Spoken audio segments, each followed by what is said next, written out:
এই টাক ফাটা গরমে সবারই ইচ্ছা করে ঠান্ডা ঠান্ডা আইসক্রিম খেতে। তো তেমনই আমারও ইচ্ছা করেছিল।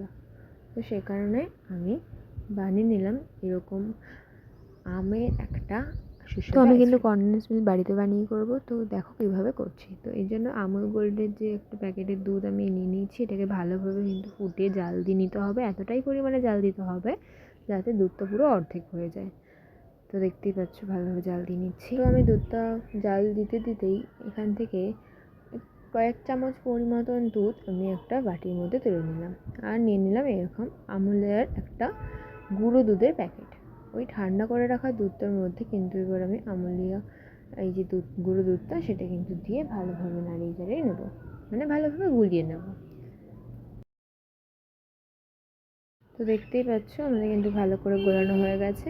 তো এর মধ্যে এবার দিয়ে দেবো 1 চামচ পরিমাণ কর্নফ্লাওয়ার।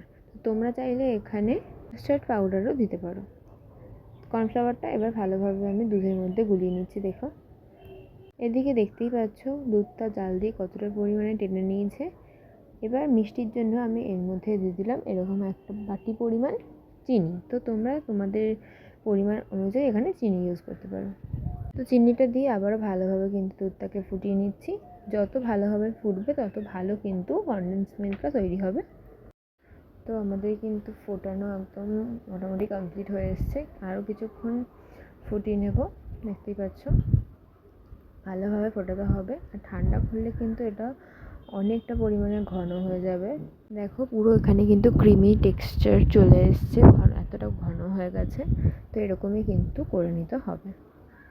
এবার এখানে নিয়ে নিয়েছি 2টো আম। তো তোমরা যেরকম আম নেবে তো সেটা যাতে একটু মিষ্টি হয় সেভাবে বুঝে কিন্তু আমটা এখানে নিতে হবে। তো এবার আমটাকে আমি এভাবে কেটে নিচ্ছি। তো কাটাটা দেখায় এরমভাবে কেটে পিস পিস করে একটা চামচের সাহায্যে এটাকে তুলে এটা কিন্তু আমরা মিক্সার গ্রাইন্ডারে দিয়ে দেবো। যেহেতু এটা কিন্তু এবার গ্রাইন্ড করতে হবে, মানে ভালোভাবে কিন্তু এই আমটাকে পেস্ট করে নিতে হবে। তো সেমভাবে আমি আরও একটা আম এখানে কেটে নিচ্ছি। তো এবার কিন্তু এটাকে আমি মিক্সারে বসিয়ে দেবো পেস্ট করার জন্য। তো ভালোভাবে কিন্তু পেস্ট করে নিতে হবে। দেখে বুঝতেই পারছো আমাদের পেস্ট করা কিন্তু একদম হয়ে গেছে, মানে একদম পারফেক্ট হয়েছে পেস্টটা। তো আমার এতটা লাগবে না, তাই হলো গিয়ে আমি একটু পরিমাণে কমিয়ে রেখেছি। আর যে দুধটা আমরা করে রেখেছিলাম, মানে কনডেন্স মিল্কটা যে তৈরি করে রেখেছিলাম সেটা আমি এটার মধ্যে এই আমটার মধ্যে দিয়ে দিয়েছি। আর দিয়েছি এলাচের উপরে ছোকরাটা ছাড়িয়ে কিন্তু ভিতরের যে অংশটা সেটাই তোমাদের দিতে হবে। তো এখানে আমার গ্রাইন্ড করা কমপ্লিট। তো এবারে এটা একটা আইসক্রিমের বোলের মধ্যে আমি ঢেলে নিলাম। তো আবারও পরের বারে যেটা ছিল অর্ধেক করে রাখা, তো সেটা আমি এর মধ্যে গ্রাইন্ড করে দিয়ে দিলাম। আমাদের পুরোটা কিন্তু রেডি। এবার এটা আমরা মোটামুটি 3-4 ঘন্টার মতো কিন্তু ফ্রিজ করব। তো দেখতে পাচ্ছি 3-4 ঘন্টা পর কিন্তু আমি এটা বার করে নিয়েছি। আর এটা দেখো নিশ্চয়ই কিন্তু অনেকটা পরিমাণে শক্ত হয়েই এসছে এখনই। তো আবারও কিন্তু এটা বের করে এরকম মিক্সারে দিয়ে অল্প অল্প করে কিন্তু আমাদের ভালোভাবে গ্রাইন্ড করে নিতে হবে। তো এটা কিন্তু আমাদের সেকেন্ড বার গ্রাইন্ড করা হলো। তো এবার যেটুকু আমরা গ্রাইন্ড করেছি এবার অল্প অল্প করে আমি এরকম আইসক্রিমের কৌটো নিয়ে নিয়েছি। তো তোমরা তোমাদের ইচ্ছে মতো কাপে করতে পারো, কফি কাপে বা কোনো আইসক্রিম মেকারেও তোমরা এটা করতে পারো। তো এখানে আমি পাকা আমের কুচি দিয়েছি, তোমরা চাইলে নানান ধরনের বাদামও দিতে পারো। তো আমি এখানে বাদাম ইউজ করিনি। দেন এটাকে আটকানোর জন্য আমি একটা পেপারের সাহায্য নিয়ে তারপর ঢাকনাটা আটকে দিয়েছি। তো সেমভাবেই দইয়ের যে ইয়েটা হয় আর কি, মাখটা হয়, তো সেটার মধ্যে আমি কিন্তু একবার দিলাম অল্প একটু দিয়ে, তার উপরে আবারও পাকা আম দিয়ে, আবারও পেস্ট দিয়ে, আবারও পাকা আমটা দিয়ে ভালোভাবে এরকমভাবে র্যাপ করে নিয়েছি।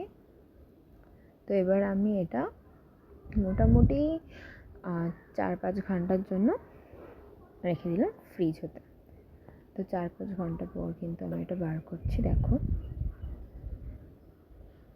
কতটা ফ্রিজ হয়ে গেছে দেখে নিশ্চয়ই বুঝতে পারছো। উপরে কিন্তু বরফ হয়ে গেছে, আর একটু কিছুক্ষণ রাখলে পুরোটাই বরফ হয়ে যেত হয়তো।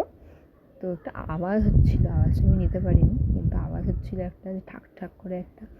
তো কাটা যাচ্ছিল না, তো কোনো মতে বের করে একটা প্লেটের মধ্যে আমি সাজিয়েছি। দেখতে পাচ্ছ কতটা ডিলিশিয়াস হয়েছে দেখতে। তো এটা একদম মালাইয়ের মতো খেতে হবে। তো এবার আমি এটাকে পিস করে কেটে নিয়ে সার্ভ করছি। একটা পিস দেখেছো কতটা মোটা, আর দারুণ দেখতে লাগছে কিন্তু একদম দোকানের মতো। এই গরমের মধ্যে যদি এরকম ঠান্ডা ঠান্ডা আইসক্রিম পাওয়া যায় তাহলে আর কি লাগে বলো। তো আমার ভিডিওগুলি যদি ভালো লাগে থাকে তাহলে আমার চ্যানেলটি সাবস্ক্রাইব করে আমার পাশে থাকবে। এবার তোমাদের খেয়ে দেখাই যে কতটা সুস্বাদু হয়েছে। এতটাই শক্ত যে আমি তুলতেই পারছিলাম না, আমার চামচও ফেল হয়ে যাচ্ছিলো, তো অল্প একটু তুলেছি। তো আমার মুখের এক্সপ্রেশন দেখেই বুঝতে পারছো আইসক্রিমটা কতটা টেস্টি খেতে হয়েছিল। তো তোমরা অবশ্যই বাড়িতে ট্রাই করো। তো আমি নিজেই বুঝতে পারিনি যে একটা মাত্র দুধের প্যাকেট আর দুটো আম দিয়ে এত সুন্দর আইসক্রিম তৈরি হবে। তো আমি তো খুবই খুশি। তো তোমরাও বানিয়ে খুশি হয়েছে। তো আজকের মতো এখানে টাটা।